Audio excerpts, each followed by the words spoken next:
আসসালামু আলাইকুম ওয়া ৰাহমাতুল্লাহি ওয়া বাৰাকাতুহু।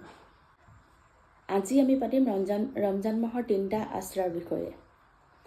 ৰমজান মাহৰ 3টা আশ্ৰা হৈছে প্ৰথম 10 দিন। প্ৰথমটো আশ্ৰা হৈছে ৰমজান মাহৰ প্ৰথম 10 দিনটো আল্লাহৰ ৰহমতৰ আশ্ৰা হয়। প্ৰত্যেক কথাতে প্ৰত্যেক আমি যি কৰোঁ যি নকৰোঁ আমাৰ ফিজিকেলি আমি যি কৰোঁ সকলোবোৰতে আল্লাহ যাতে আমাক ৰেহেম কৰক। ৰমজান মাহৰ 2 নম্বৰটো আশ্ৰা হৈছে মাগফিৰাতৰ আশ্ৰা। আল্লাহে ইন্তজাৰ কৰি থাকে যে মোৰ বান্দাই কেতিয়া মোৰ পৰা মাফি বিচাৰিব। আমি সকলোৱে এইটোৱে চেষ্টা কৰিব লাগে, ইমানেই ইবাদত কৰিব লাগে যাতে আমি যি ভুল কৰিছোঁ যি নকৰিছোঁ, জানি কৰিছোঁ নাজানি কৰিছোঁ, কেতিয়াবা জানিও হৈ গৈছে, দেখিও হৈ গৈছে, নেদেখাকৈও হৈ গৈছে, কাণেৰে শুনিও আমাৰ গুনাহ হৈছে, মুখেৰে কোৱাটো আমাৰ বহুত গুনাহ হৈছে। যদি মুখেৰে একো নকওঁ, যদি কাণেৰে শুনো তেতিয়াও আমাৰ গুনাহ হৈছে। তো সেই গুনাহখিনি আমি আল্লাহৰ পৰা মাফ খুজিবৰ কাৰণে আল্লাহ ৱেইট কৰি আছে আমাৰ কাৰণে যে মোৰ বান্দা আহক, মোৰ পৰা মাফি খোজক। তো এই ছেকেণ্ড 10 দিনটো মানে মাগফিৰাতৰ 10 দিন হয়। আৰু একেবাৰে লাষ্টৰ 10 দিনটো আল্লাহে কি কৈছে গম পায়।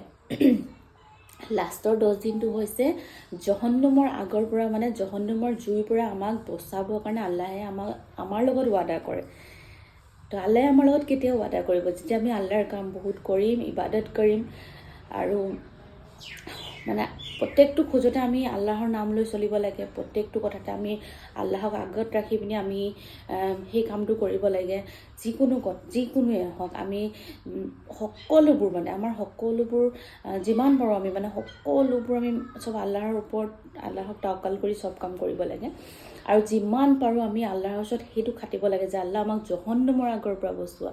বাপৰে, জহন্নমৰ আগৰ পৰা বচাবৰ কাৰণে আল্লাহক আমি যিমান পাৰোঁ আমি মনাব চেষ্টা কৰিব লাগে। কাৰণ আল্লাহে ৱাদা কৰে ইম্পৰ্টেণ্ট হয়, বহুত বেছি ইম্পৰ্টেণ্ট হয়। যিমান পাৰে সিমান ইবাদত কৰক, যিমান পাৰে সিমান নামাজ পঢ়ক, কোৰাণ তিলাৱত কৰক, আৰু ৰোজা ৰাখক। যিখিনি আমাৰ ওপৰত ফৰজ হৈছে সেই ফৰজ আমি আদায় কৰিবই লাগিব।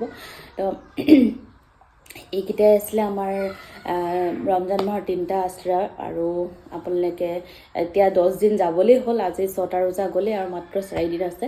তো ইয়াৰ পাছত বাকীখিনি যাতে যিসকলে এতিয়াও ধৰক কৰিছে বহুতে, যিসকলে এতিয়াও ৰোজা ৰখা নাই বা কোৰাণ তিলাৱত কৰিব পৰা নাই তেওঁলোকক কৰক, ইবাদত কৰক, যাতে আল্লাহে আমাৰ মাফ কৰক, জহন্নমৰ আগৰ পৰা বচাওক, আল্লাহে আমাক ৰেহেম কৰক, ৰেহেমত দিয়ক, আমাৰ সকলোতে আমাক ভালেই ৰাখক।